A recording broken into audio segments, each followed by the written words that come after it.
বর্তমান ফুটবলে এক স্পেশাল ট্যালেন্ট লামাসিয়া থেকে বার্সার খুঁজে পাওয়া এক গ্যালাক্সির নাম কিছু করে দেখাতে পারেনি।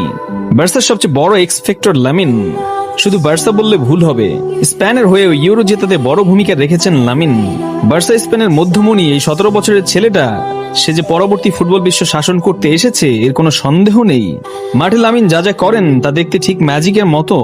যে কেউ সমগ্র ছায়াপথ ঘুরে এসেও ব্রহ্মাণ্ডের সবচেয়ে উজ্জ্বল নক্ষত্র দেখতে পাবে লামিনের বাঁ পায়ে ট্রিভেলা পাসে। ড্রিবলিং, পাসিং, বল কন্ট্রোল অথবা জাদুকরি অ্যাসিস্ট কি নেই এই ছেলেটার কাছে।